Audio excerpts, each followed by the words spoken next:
from 19 to 29 was my decade-long career with alcohol. The love affair. But of course, I always held it together. I always held a job. I always paid my bills, minus my one car that got repoed, because that was the year I really liked cocaine. One of these things has to go. Exactly. So the car went.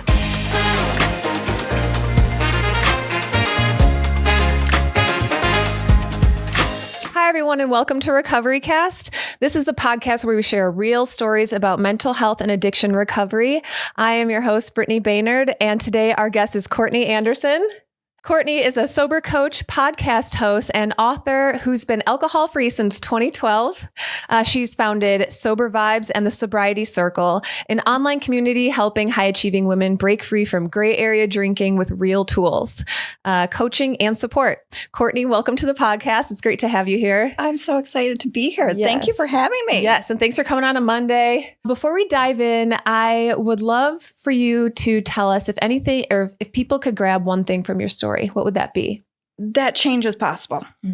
That truly that you can change. I just feel like if I could quit drinking and smoking cigarettes at the same time, 6 weeks apart, that anybody can. Yes. I mean, I loved alcohol and I loved cigarettes. So change is possible. Yes, absolutely.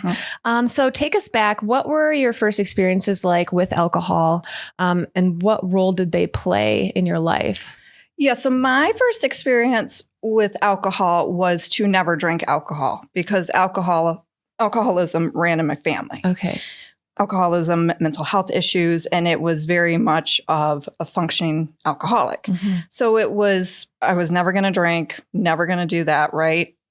And I had a couple beers in high school, and there was one night I had 3 Bud Lights and was violently ill. Ew. Disgusting. But then what happened was at 19 years old and me living in the suburbs of Detroit, you can go to Windsor in Canada. And that border is about 20 minutes from where I lived. And it was kind of like a rite of passage for living in that area. So I went over to Windsor on my 19th birthday and fell in love with the drinking culture. Okay. And fell in love with how it made me feel because I was a shy kid, you know, I'm not say reserved, but I was shy. Yeah. And so I felt like that first night of drinking at a bar, it loosened me up. I was able to dance with dudes. Like it felt like I was finally free. Yeah. It sounds like the experience of it. It sounds like you had it before, but didn't have that feeling click to it. Right. Exactly. So it really was at 19 that is when my love affair started with booze. All up until then, you're like, nope, not going to do it because I see it around me and I don't like it. Yeah. Yeah. What do you think that change was outside of maybe the atmosphere? Well, I just think that it was being 19. Yeah. You know what I mean? Yeah. I mean, at that point, like I had stayed home and did a year and a half of college. So like at that point, my friend, it was in college. Like I just think that it was a natural evolution in a person's life. And also too, being in the Midwest, I really think it's everywhere, but like there's such a drinking culture in the Midwest. We kind of specialize in it. Yeah. And it was like a thing. Again, it's like, well, you turn 19, let's go over to Windsor, you know? So it was I just think it was a natural evolution. I mean, previous to that, I did smoke pot, but it was not like marijuana was a problem for me. Again, I do believe that is an evolution of getting into high school. You know, I had 3 older siblings. Yeah. That is what they did. And it was just that was my influence. So you shared that you spent years kind of stuck in this cycle trying to moderate your drinking. What did those early days in 1920, like what were your drinking habits then? So from 19 to 29 was my decade-long career with alcohol. The love affair. Yes, a very toxic one. From 19 to 25, it was the evolution. It was like, this was fun, right? This is what you do. And then as the years went on, before I was 25, it grew into something darker. And then it grew into, I really liked cocaine there for a couple of years, right? I would not have done cocaine though if I wasn't drinking. Right. Yeah. Right. So, and then what grew into those first couple of years, or those first, 6 years, it was then blacking out. Right. It was at periods of drinking every day. Yeah. So at 25, I woke up one day with an awful hangover, nothing new, and in that evolution and in my addiction, it grew into, of course, waking up in hospitals, waking up in men's beds where I'm like, I don't know your first name, but I can tell you what bar I met you at, right? What happened here? So by 25, I woke up one night and I was like, or one morning, I was like, I can't do this anymore. Right? Okay. Where my soul inside was like, you're going to have to quit drinking one day. Yeah. I don't know how it's going to happen, but there will be one day that you will be sober. So from 25 to 29, I then tried to moderate my drinking. And back then, we didn't have moderation drinking. We didn't have gray area drinking. No. We didn't have binge drinkers was kind of that, but it was like you were an alcoholic or you were not. Right. It's not like how it's talked about now where there's this alcohol use disorder and this full spectrum of where you fall into that. So, I used to watch Intervention and be like, please somebody give me an intervention. Oh, you thought that about yourself too? Well, yeah, I wanted some type of inside I was crying, but I would watch Intervention and be like, I relate to. Were you holding it together really well, on the outside? So I was going to say, who in your life then are people noticing this? Well, yeah, it would be don't drink too much. Yeah. Or when are you going to get it together? Why do you have to drink? Why do you have to drink so much? Right. But of course, I always held it together. I always held a job. I always paid my bills, minus my one car that got repoed because that was the year I really liked cocaine. Yeah, that'll happen. Yeah. One of these things has to go. Exactly. So the car went, but all of that, I always held it on. And that's where you can become that high functioning, right? Yeah. Where it's just I, at one point, for 2.5 years, lived in a different city than where I worked and grew up. So nobody knew what I was doing out there except for my friends who I was living with out there and who was around, and they were doing the same thing. So it was just and you kind of change your normal baseline with people if that's how you always are around them. They're just, right. And even too, when I've shared my story, I've had a family member was like, I didn't know it was like that for you. And I was like, well, yeah, you only saw this version of me. And I think that's anybody becomes that version of what they want people to see. Yes. It's easier because then you don't have to address what's going on. Yes. Yeah. So from 25 to 29, it was, you better eat. You better stop mixing liquors. Please stop drinking Jameson and wine in one night because that is your problem, right? Stick to beer only.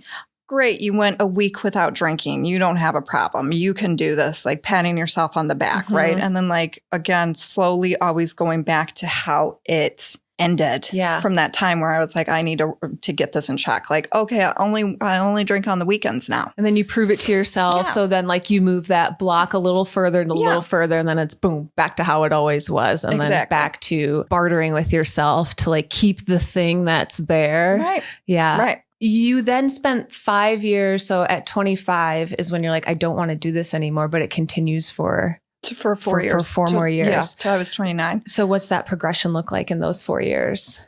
Hell. Yeah. That moderation cycle, which I do strongly believe majority of people get themselves into that before they give it up for good. Yeah. Because there's just please, I just want to see. Yeah, I just want to see, please, I don't know how I'm going to dance at a wedding without this. How am I going to go to Italy? You don't even have a trip planned to Italy, okay?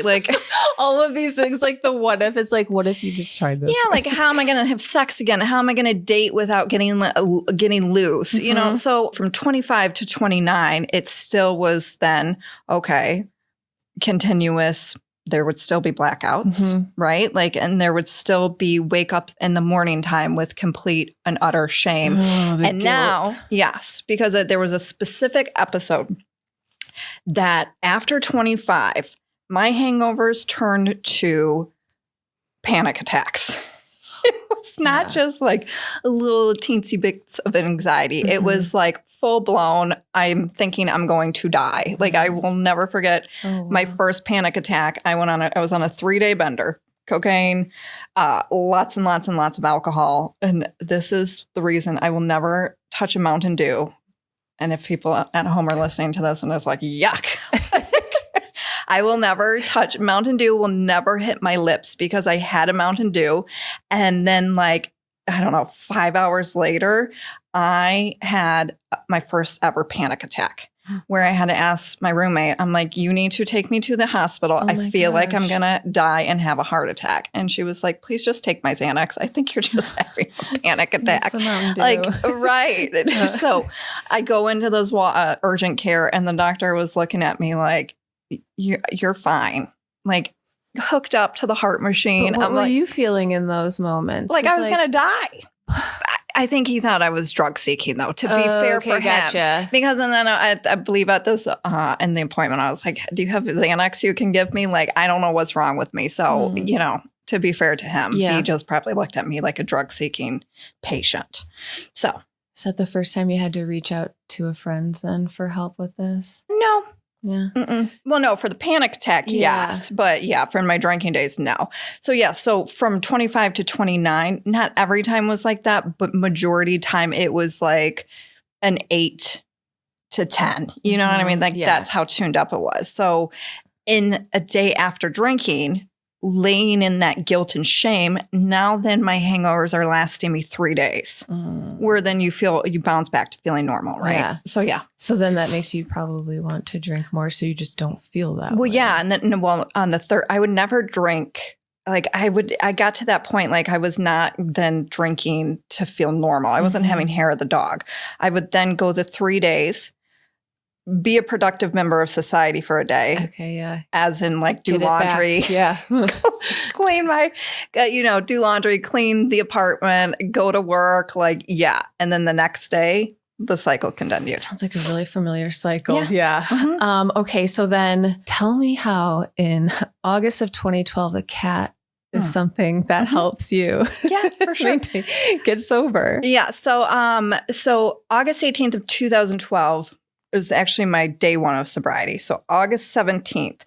So I don't anymore, but at that time I was working in a bar that I had worked there for a long time. Like on and off my history of employment at this bar was about 20 years.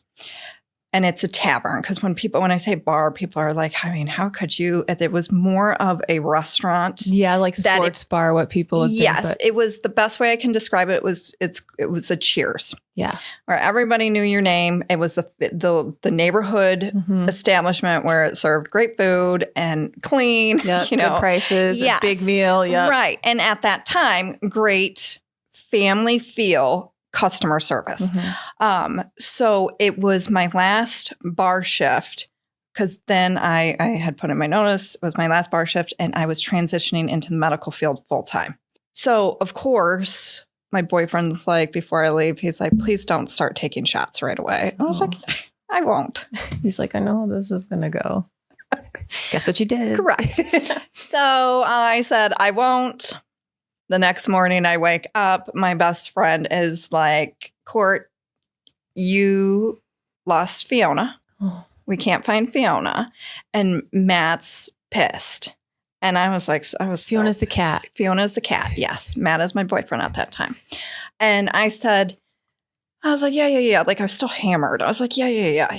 Like it's all going to be fine. And then I don't know, a couple hours, maybe an hour, a couple hours later, he comes downstairs and I'm still on the couch, like up. And I could tell by the look on his face. I was like, oh shit, here we go. What did I do? Right.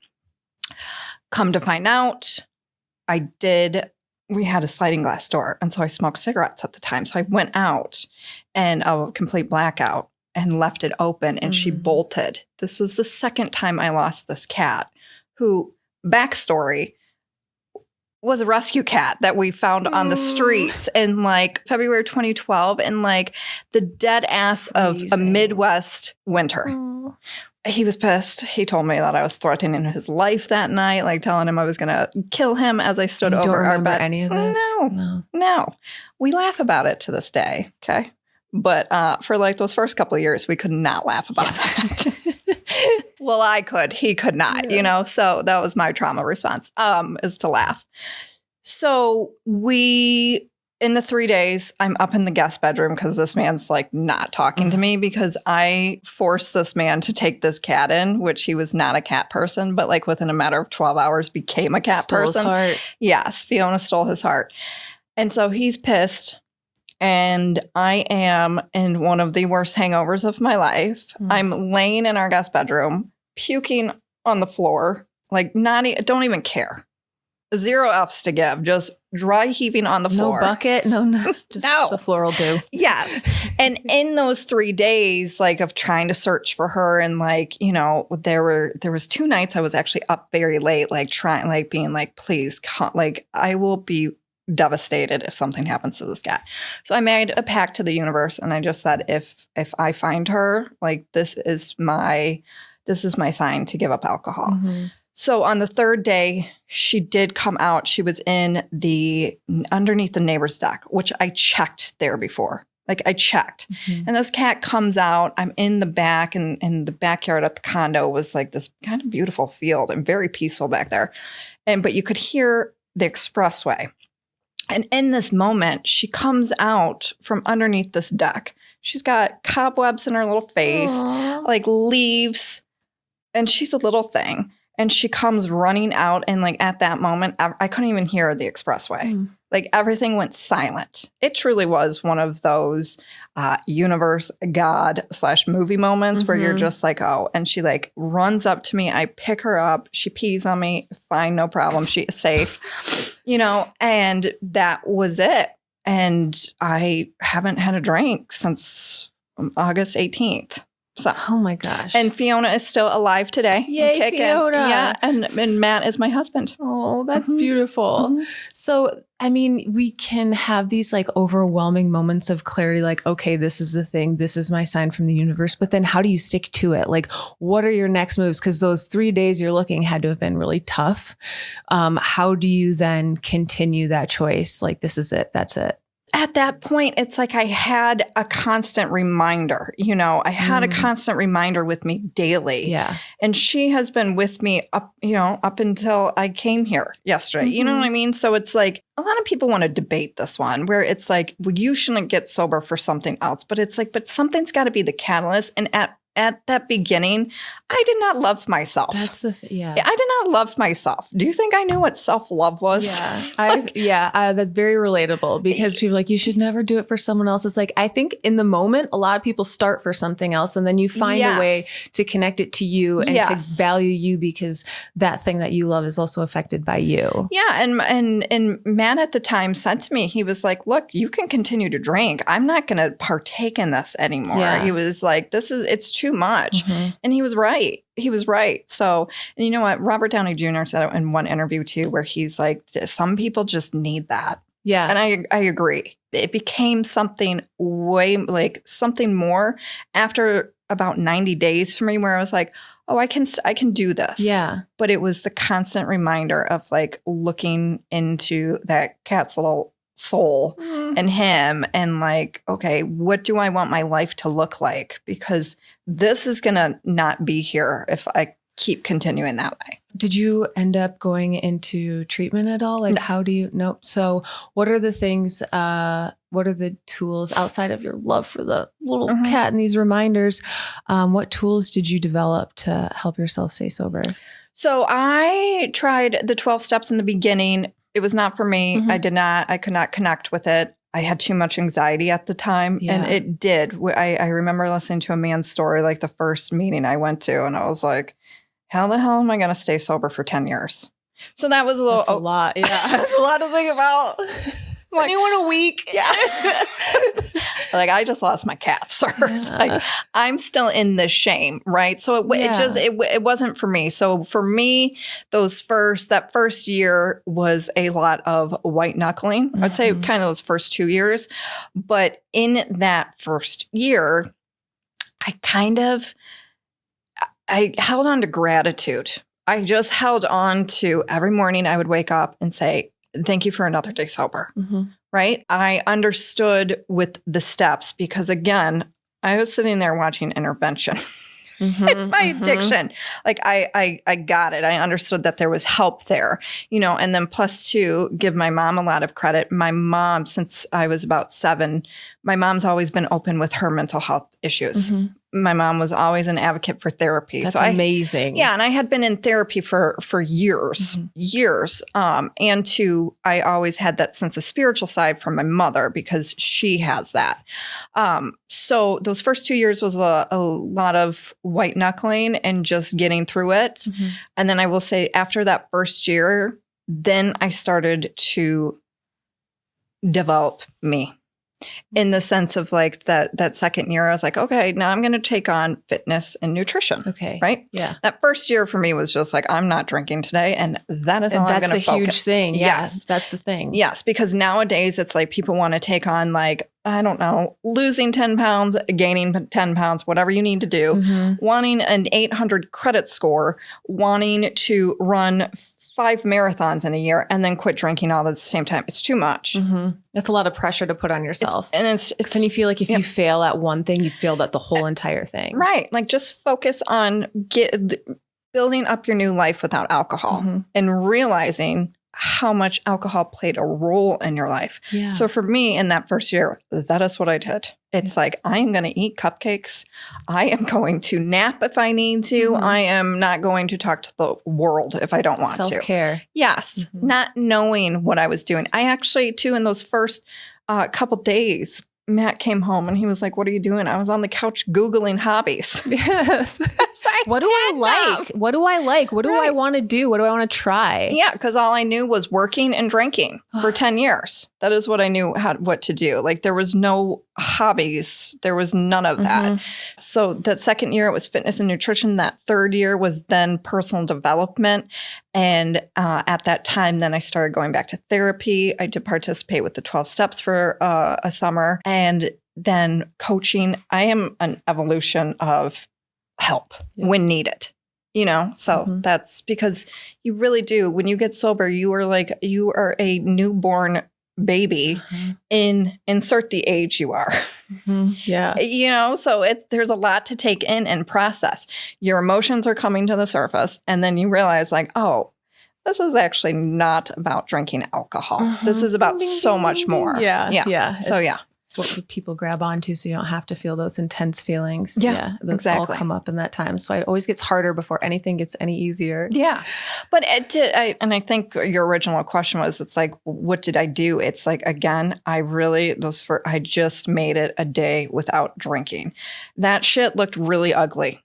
Again, I don't know, process emotions. There would be times that I would be driving around in my car, like screaming. I'll never forget this. I was driving around looking at Christmas lights, and Matt and I actually had gotten into a fight, and I went into like complete fight or flight mode. I'm driving around looking at Christmas lights, like crying and screaming in my car. These people are probably like, who is the maniac? Yeah, you know what I mean? Like even too in that night, I drove up to this liquor store that was around the corner from our house, which like that never bothered me. But like, and I remember sitting there and being like, I could just go in and drink or I just don't. Like if I drink, I'm going to be very disappointed in myself and I don't want to break that promise to my cat and to him and what we've started in myself of what I've started building. It looked really ugly. I can picture it. What are some of the biggest surprises to you during that time, during that first year and a half? What are some of the things that surprise you the most, maybe in a good or bad way? Surprised me the most that first year, the amount of emotions that came to the surface. Yeah. Well, one, the amount of emotions that came to the surface, and then me realizing that I am a bad bitch. And to be serious, because you realize like I'm a lot tougher than I thought. You know what I mean? Like I can do hard things. This is hard, but it's worth it. So like every day I had that added up was more of self-trust and confidence gaining in this new version of me. I love that. I love that. That's beautiful. So more than a decade out of deciding to be sober, how do you continue to nurture it? Because I feel like those first couple years are finding yourself, figuring out what you like and kind of building those patterns that you hope to continue on. But what does it look like now in nurturing those things? Yeah. So I just celebrated 13 years. So congratulations. Thank you. So I have to say, I was so excited to get to a decade because that was the amount of time I spent in active addiction. So I was like, great, this is amazing. But for me, I still nurture it by getting help when I need it. Like, honestly, because nowadays, everybody should go to therapy. Yep. Just if you open up your social media feed and you're traumatized, like, you need to process what you saw, right? So even a couple of years ago, I went back to therapy because after I had my son, I developed postpartum OCD, which, by the way, is not talked about enough. No. I was hyper-focused on postpartum depression and anxiety. So when I was having these thoughts, I was like, what is wrong with me to be thinking this way? So I went back to therapy. I reached out for help. And even to the first 4 months of his life, I mean, this child did not sleep for 5 months, but at month, it was like 3 or 4. I'm rocking him in the middle of the night and like my eye starts to almost twitch and my thoughts go to, I understand why moms drink. I get it. I get it now. I have been humbled. I am humbled sitting here at 2 a.m. being like, I effing get it. Right. And in that moment, I'm like, okay, I know what I need to do tomorrow. And that was, I had to get back onto my gratitude list, my 10 to 15 minutes of just reading personal development, and get back onto my meditation. And that is what I did, because that is something I started developing in year 3 of that morning routine. Now, obviously, you as mom understands that with motherhood, you have to constantly adjust. So then that morning routine went to the nighttime, and then like now it's kind of starting to go back to the nighttime because I have a 4-year-old dictator and the man wants to partay. Oh my gosh. He wants to partay with cars. We do zoomies in the balance bike in the garage every night at 9:30. Yes. Yeah. So it's like constantly change, but that is something that has really, really grounded me. And I remember one time my husband saying, like, we were on vacation and he was like, oh, you gotta meditate. Cause I was like, yeah, give me like 20 minutes so I can do my thing. He's like, we're on vacation. I was like, it doesn't matter. Yeah. This has been built into my day to day. And this is what makes me feel good to take on the day. At least I can control this. Oh, that's beautiful. Yeah. So that is what I have to always have the awareness to get help when I need it, because the dangerous thing about being stagnant in your recovery, that's where people slip in forgetting, and then it's like you start to get squirrely. And when you're getting squirrely like that, it's like, okay, you can act on it one way or the other. Yeah. That's your body's way of telling you, like, you need something. There's another step to be taken here. Yeah. You've now made recovery your life's work. What does your coaching practice look like?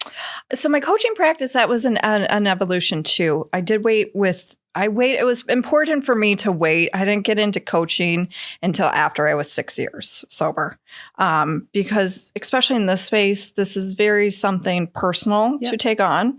I worked a lot on my own codependency before I stepped into this, right? That's really smart. Yeah. Because again, that was one thing that I discovered where I was like, oh, I'm a codependent. We learn so many things about ourselves. Yes, exactly. So my coaching has evolved to helping women, especially majority of the women that I coach, it's to quit drinking. And in those first either 8 weeks to a year is usually when I work with the person one-on-one.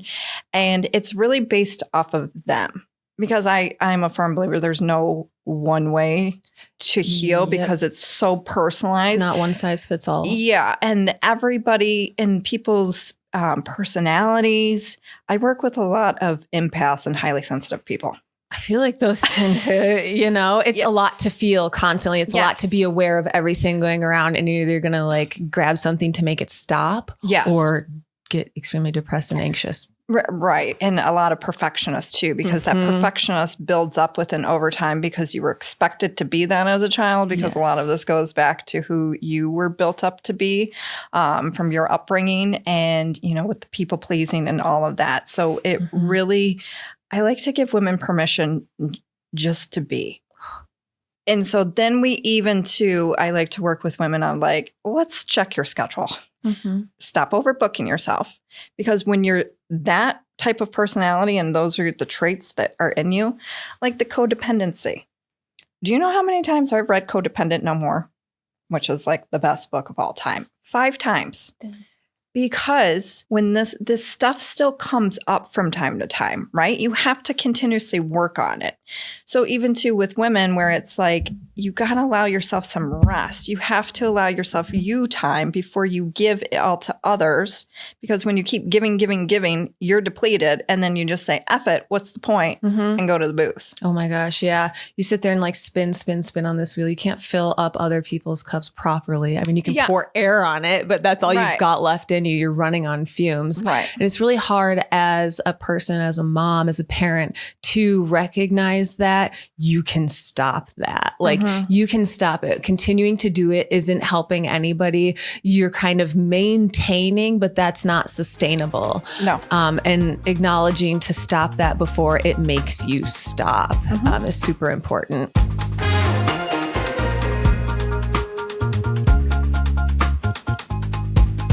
This podcast is brought to you by Recovery.com. Recovery.com is a place where anyone can find mental health or addiction treatment options specific to them. You can filter by location, price, insurance coverage, therapy type, mental health condition, levels of care, and so much more. Recovery.com is the best place to find mental health or addiction treatment for anyone, anywhere. So what inspired you to create Sober Vibes Community?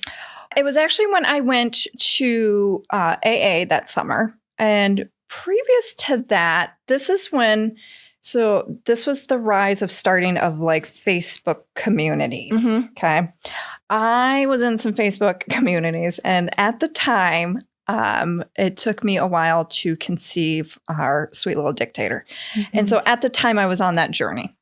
And I remember posting in it, and it was a women's group where I thought I was like safe, to speak all. Yeah. And I put on there like how I was frustrated about it, trying to vent my feelings. And I used the F-bomb because I like that word a lot, It's a good emphasis. It's like an exclamation point wherever you want it. I got my period and I was pissed. Yeah. I was upset. I was sad. Because if anyone's been on that journey before, you understand the disappointment. Yep. And then when you get it on a monthly basis, it's a riminder every single time you get your hopes up and you're a day late. You're like, oh my God, I think that's what it. And then you're crushed. Right. This comment, I post, and then this godforsaken troll comments underneath it and or comments on it and says, God doesn't want you to have a baby because of your mouth. Man. Sorry, I don't know. The God did not like to say fuck from time to time, Right. That was the start of it. I go then into AA and I listen because I'm a listener. I'm an observer. I'm a listener. And I always went to the women's table and I'm listening to them being like, I want something more. I want to be able to go to a Tigers game and be able to sit with friends and not have to worry about drinking. Yeah. I want more. I don't want to just have to work and come to these meetings. I want a social life. So actually in that, I started this thing called the Sober Social Club, just with women in there.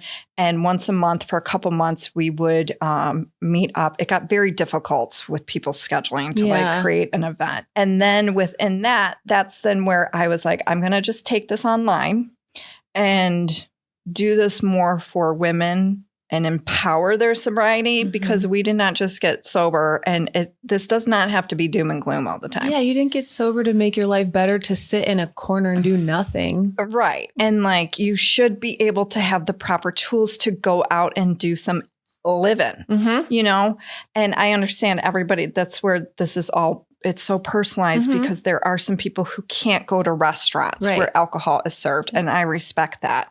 But for me personally, I needed more. So I created it. And that's, I think, for anybody where you come up with a thought where you're like, I need more than this for myself. Feel a need. Yeah. Like I'll have people tell me on Sober Vibes on the social, on the Instagram, like, you should do this. And I tell them back, I'm like, create it. Yeah. I can't sit here and talk to you about drug addiction. I didn't have it. Right. Like as I told you earlier about my cocaine days, like I was never addicted to cocaine because, again, I worked in the bar industry where it was like it's just prevalent. Yeah, I mean, yes. But so it's like, so create it. If you want that type of resource out there, create it for yourself. So that's really how Sober Vibes came, was from that experience, and I love and where I was at that time. And you spoke about this previously, just being in a women's group and being able to speak on certain things is so important, whether it be because in someone's experience with mental health or addiction, the opposite gender has somehow caused some type of trauma, whether it be that or just, I know I can speak more candidly and relate to other women because they will understand this specific problem. Yes. And then that, again, I was in some mixed Facebook communities. Yeah. And like the stuff that I saw with comments I did not like. And I am a firm believer, like people who do the 13th step need to be kicked in the dick or vagina. Like, because men and women do it, right? Yeah. So it's just, and that is one thing. You want to talk about being a predator. That is one thing that, like, I'm getting mad sitting here talking. Like, I get pissed because I know that I know people that it's happened to. And so that is why I did keep that separate. And the same thing of what you're talking about. It's like a lot of women will not open up in communities if there is a male presence there. Right. It's the energy, or it's because something happened to them by a male. Yeah. But again, or sometimes we are just so used to, I don't want to offend anybody. So whether I think my story would offend you or not, I don't want you to feel any type of way about it or feel upset. Right. Yeah. Right. Because when it's like, why the hell would I care what you think? Yeah. Right. So you also created National Sober Day, which is September 14th, to celebrate recovery publicly, which is super important. Why is that important to you? It's important to me because there is still always there's a stigma around addiction. To understand recovery, you have to understand addiction. So at the time, I founded it back in 2019. Because again, we're sitting here in 2025. Shit was a lot different. I mean, it was the pandemic that more so exploded more of what you see online. Yes. So, and I've been speaking out loud since my 30 days in on social media. I mean, when Instagram was just like within those first couple of years. There's 3 different filters. Which I love. Made things so easy. Black and white regular or this like a rainbow thing. What do you want? I know. When it was simpler days. So like that movement had started before in the very early, I would probably say around 2014, I really do believe was like the beginning of it. Then this is where all of these national donut days start coming up, right? Like the National Vodka Days, National Margarita Day, National Wine Day. And then I was like, what, how do you do this? I was actually watching a reality television show and the chick on there founded a day. Yeah. And so when I was watching that episode, I was like, there's not a National Sober Day. I know there's a National Recovery Month, but there's not a National Sober Day. So I go to the computer the next day, go to the website, fill out the application. The lady comes back, emails me back. She was like, this day isn't taken. I was like, you've got to be kidding me. And she's like, I'm just as surprised as you are. Wow. And so I picked September 14th. I picked September to honor I don't even know who created National Recovery Month. So I wanted to pay some respect to that person for doing the Lord's work. And then I picked the 14th because both of my grandmothers, who were real ones, passed away on that day, but years apart. So I wanted to honor that day because one, sorry, I didn't think. One quit drinking when her first grandson was born because she had an issue. And then the other one gave her life to service, signed up for the Women's Marines at 19 just to get out of small town North Carolina. And then volunteered for 35 years of her life to American Red Cross. You just got power in your blood, don't you? That's amazing. Well, I mean, it's just incredible to have these people that you gain so much of. Like, no joke, they were just true blue, real ones, So it was for them. That's a beautiful way to honor them. Thank you. Yeah. I want this to be for everybody, even family members to like support loved ones who are going through it. Or like, I mean, I have people reach out to me all the time being like, my friend quit drinking or my friend's out of rehab. Do I invite him to this party? What should I do? Yeah. Because there's still not enough resources out there. Right. On how to handle a person, a loved one, a friend. How to support people. How to support them. How to include them. How to help them in any single way. How to recognize things in other people. Right. And a lot of people have judgment that once you get sober, you are now like some freak show. That people can't invite you places or you're just going to be like outcasted from your group somehow. Right. So that was more of a thing, again, of where I'm coming from, of like, no, this is empowering. This isn't like I did this and now I'm just going to be in the corner staring at a wall, becoming a hermit, and throwing Bibles in your face. Like that's not what happens. And I think people have to understand it's like this or judging. Oh, she's judging me because, don't judge me. My drinking's fine. It's like, well, that's your insecurity, bro. That is not mine. Yeah. Right. But people have to understand it's like, it takes a lot of work to stop drinking alcohol in a society that it glamorizes the worst drug of it all. Right. But never shows the bad part at all. It's just like how people are able to maintain this lovely lifestyle. Yeah. It is the most manipulating marketing that has been happening for 100+ years. It is gaslighting, like just drink responsible, or why can't you in that state, make a good choice? Yeah. And like, I was even watching the Charlie Sheen documentary the other day. I started that. Yeah. It was so good. Like that man was an animal. It's like, I didn't think it was going to be like that, but yeah. So at the end, this is what he says. For this man to have done all of that cocaine, crack that he did, lived the life he did. You want to know what he said at the end? Alcohol is the gnarliest drug of them all. And it's true. Oh my gosh. It is true. So yeah, so it was really just about creating empowerment and shining a light on addiction and sobriety. Yeah. And your book goes over like the first 90 days, or at least how you experienced it. What encouraged you to write that?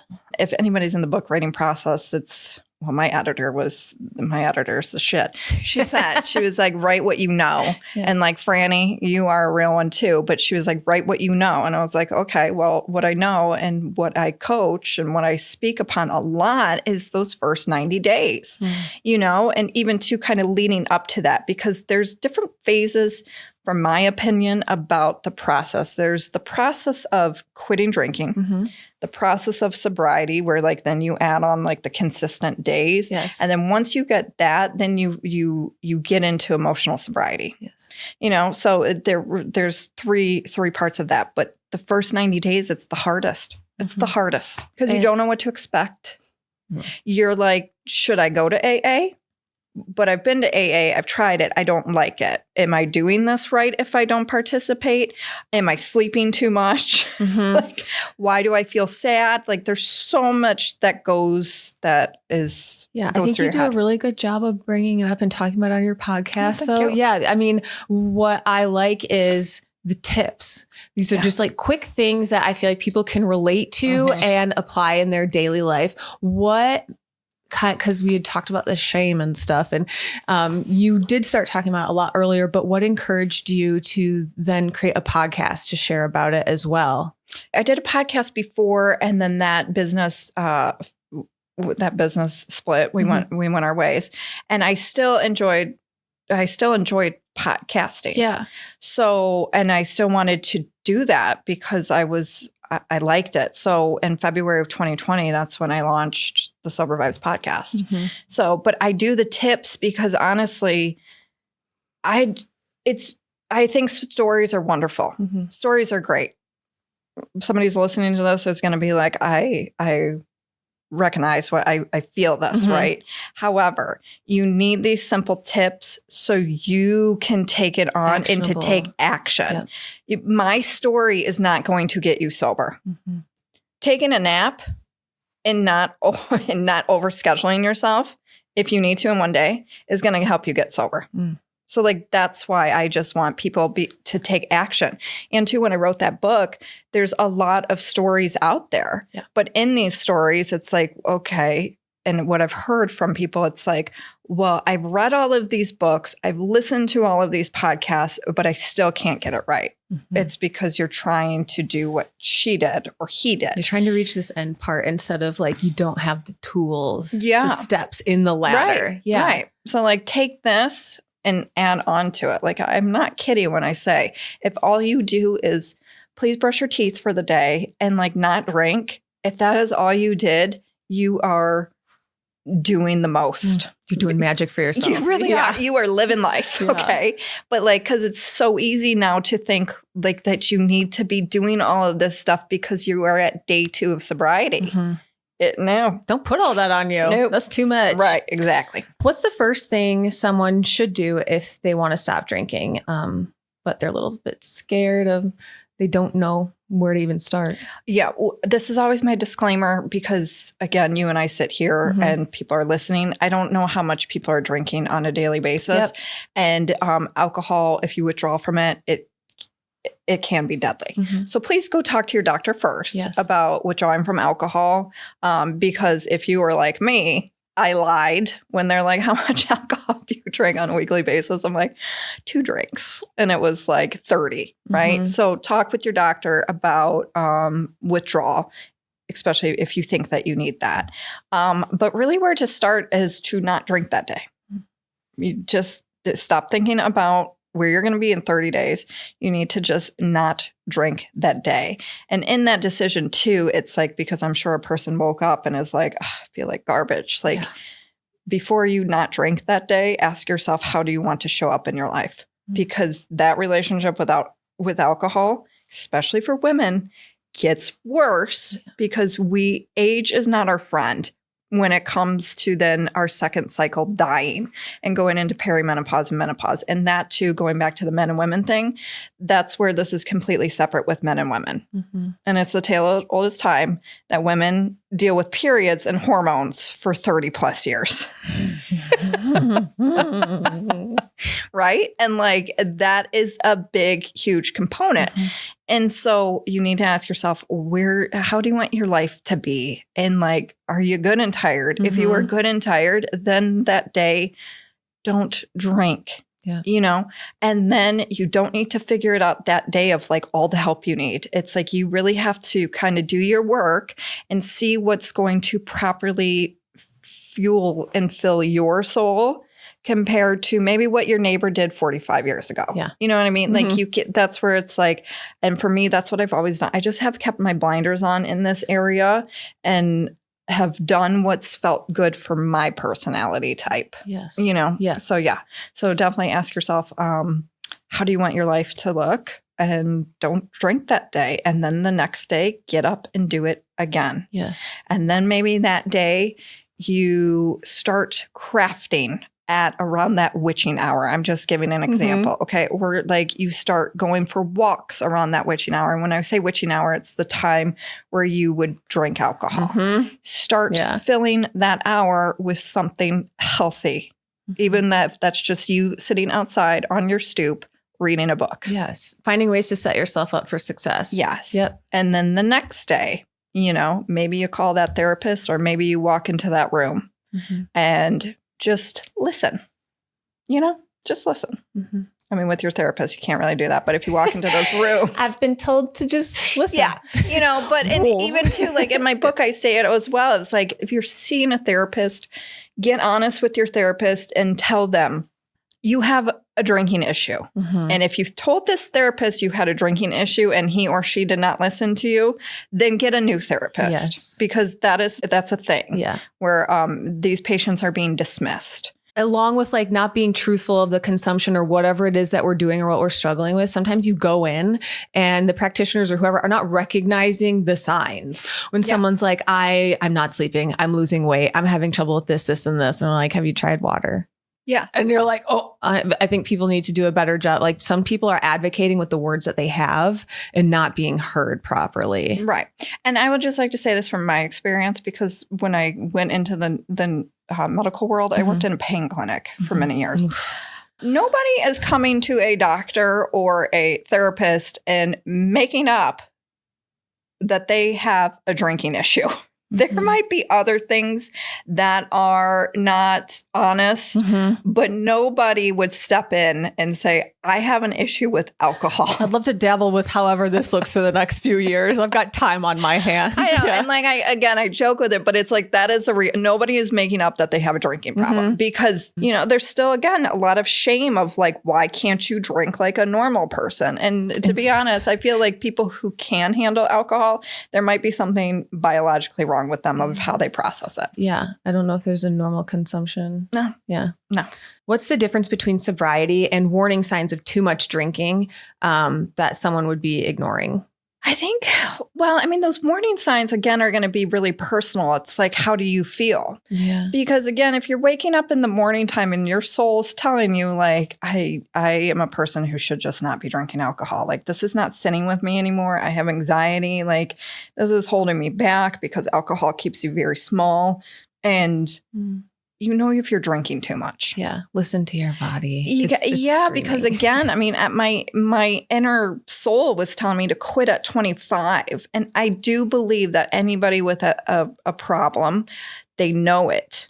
They're not naive to it. They might just being dumb to you or being like, this isn't happening, but everybody knows. And it's whether or not you just act upon it. Yeah. And again, how do you want to show up in this life? Do you want to keep battling this? Because it's not going to end well for you.